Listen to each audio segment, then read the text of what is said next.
Claire Edwards. You just felt a shiver run up your spine right now, didn't you? Your jaw just clenched. That name has a certain effect on Degrassi fans, doesn't it? After all this time, most of us have a somewhat visceral reaction. She's not the worst Degrassi character ever written, okay? Far from it. No. Claire is just in a league of her own. The Claire League. Claire exists on this strange plane of existence where the natural reaction to just about any kind of situation is to explode into a histrionic tornado. But I'm here today to recap a particularly strange situation that Claire found herself in.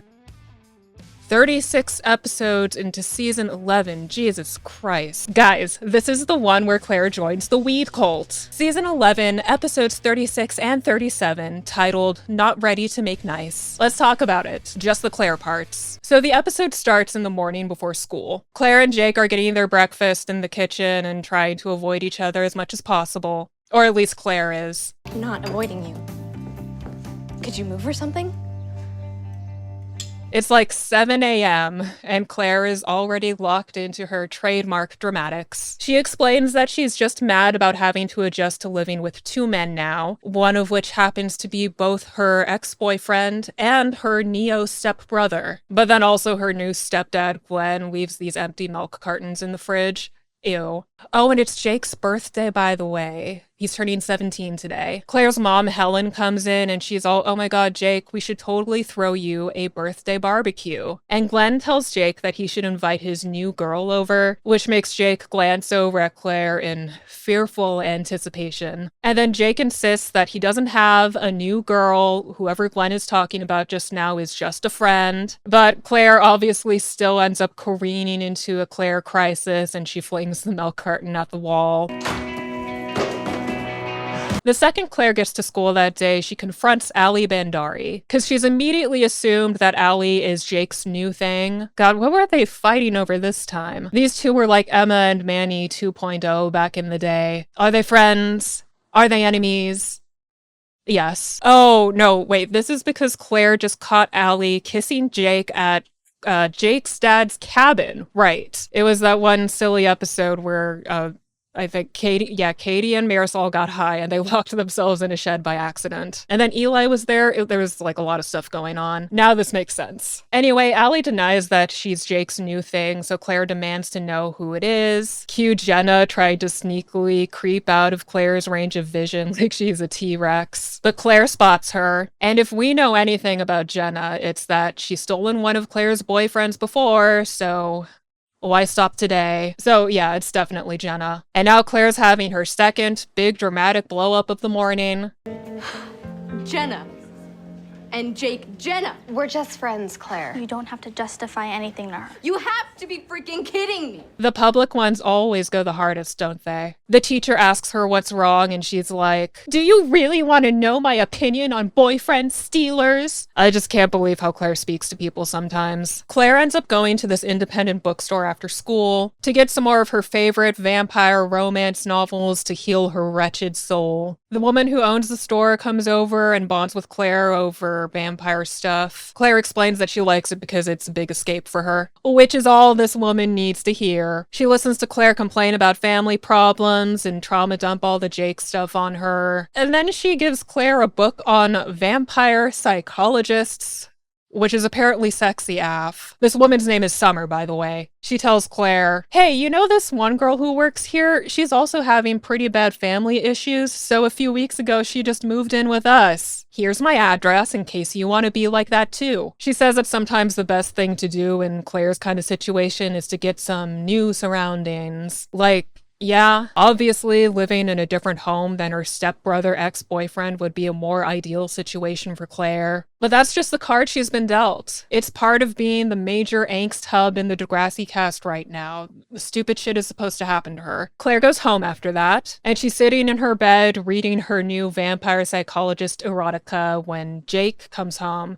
And unfortunately, he's brought Jenna with him. They jog by the door and she's like slapping his ass and stuff. It's pretty awkward. First, Jenna's like, ooh, I can go home if that's better for today. But Claire forces a smile and she insists that Jenna stay for Jake's birthday dinner tonight. Then Jake and Jenna go off and they start playing some loud ass music and Claire screams into her pillow like a cartoon character. Then we cut to Jake's birthday dinner and the parents are getting to know Jenna. She's like, I'm really into music, but I've been taking a break for the time being. And Glenn asks why, and then it gets a little awkward for a second because remember, Jenna took a break because she just had a baby. She comes clean about it right away, though, which is pretty brave and mature of her. Glenn and Helen look a little shocked at first, so Claire's feeling all smug, like, aha!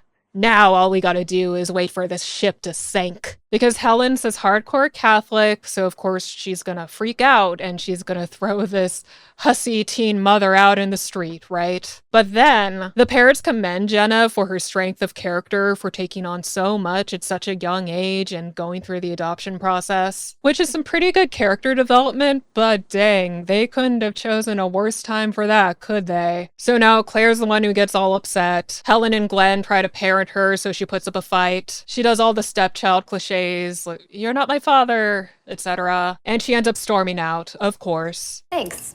I really appreciate it. Most of the time, I just feel like people are judging me. Probably because they are. Claire? Mom, you're such a hypocrite. Just make sure you stock up on condoms, Jake. This one's fertile. Oh my fucking god. Now we're at the next day at school. Claire's sitting on the steps out front and she's waiting for her dad to come by and pick her up under the guise of going out to dinner and catching up because they just haven't spoken to each other much since the divorce. When dad arrives though, Claire ends up asking him if she can come live with him to get away from the whole Jake situation. And the excuses start pouring out. Oh, my new condo's like really small and my girlfriend's there and her kids are there and we just can't.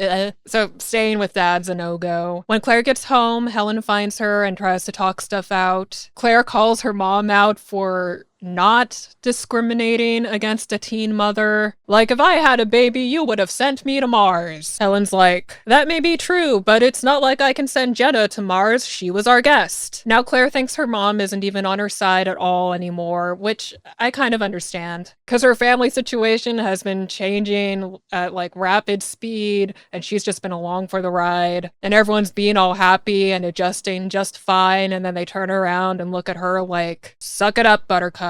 It's not our fault you got nobody. Claire then lies to her mom. She reveals she's been packing this overnight bag and she's like, I'm gonna go live with dad now. So Helen gives up and she's like, just call me when you get there, and she leaves. But we quickly find out where Claire is really going, because the next time we see her, she's at Summer's address, and Summer could not be more pleased. Also, Summer's man looks exactly how you'd expect. Great casting there. His name's Cash. They invite her inside to have dinner with them. And then Claire spends the night. So the next morning, she ends up having this organic homemade breakfast with Summer and Cash and that other girl from the store. They're like, we eat breakfast together every day. We get all our positive energy from the breakfast table, and it makes you basically invincible. Something like that. Then Claire receives a text and everyone else gets all weird about it. They tell her about the no cell phone policy in the house and how it's so much better when there's no way for like your annoying family to reach you. Claire's so inspired, she drops her phone in the fish tank nearby. Everyone rejoices. Later that morning, Summer drops Claire off at school, and Claire thanks Summer for letting her stay because it's just what she needed. But she's like not sure about staying forever just because how realistic would that be for a teenager? And she also doesn't want her mom to find out that she's not staying at her dad's. Summer's like, well, easy solution. Just lie to your parents. But Claire's thinking aloud like, I know my mom wants me home, so maybe I should try harder to just deal with it and fit in. Like, maybe that's the solution after all. But before she can get too introspective, Summer's all, sure. You can try with your parents all you want, sweetie. But that negative energy's still gonna find ya. We'll just save a place for you at our house. A little later, Jake finds Claire in the hallway and he tries to talk things out with her. And he tells her that her mom has spent the entire night crying. And Claire's been aggressively asserting that her moving out was the right solution to all this drama. But once Jake tells her about her mom crying, she softens up and she's like, okay, I'll talk to mom after school. And she does. After school, she apologizes to her mom for upsetting her so much. She just needed space. But then mom says, I guess in time, I'll just get used to the idea. Claire's like... Apparently, overnight, Helen has actually warmed up completely to the idea of Claire staying with her dad, which, as we know, isn't what Claire actually wanted. But surprisingly, Claire does not explode at her mom, and she just keeps playing along with the lie. Then she goes back to Summer's place. Summer's like, time for our dinner tradition.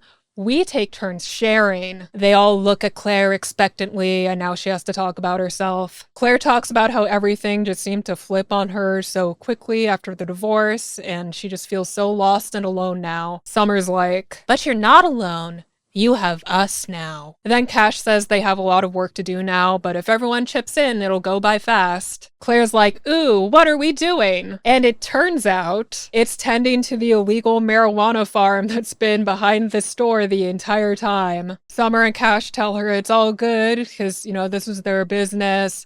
They use it to take care of runaway teens like Claire. So no harm, no foul. Claire should be more grateful. They don't say that, but it's implied. So Claire convinces herself that it's not a big deal and she's just gonna keep staying there. Who's willing to bet we're gonna find out it's a big ass deal? Because Degrassi wouldn't let a good weed demonization plotline just slip by now, would they? The next day at school, Jake confronts Claire at her locker, asking why she stopped responding to all the texts and calls they keep sending her. And Claire's like, ew, your negativity is totally stressing me out right now, Jake. This shit is why I threw my iPhone in with those zonked goldfish. But Jake explains that Claire's dad had called them, asking why Claire wasn't responding to his texts or phone calls. And Jake covered for her then, but he wants answers now. Claire says she's staying with a friend that she just met. She calls Summer and Cash her saviors. Talk about brainwashed at the speed of light. Jake warns her that what she's doing right now is really dangerous. He even offers to stop seeing Jenna or even just straight up move out of the house if that will get her to move back in and be safer, if that'll keep Claire from gallivanting around with all these creepy, strange adults. But of course, Claire says that she doesn't need him.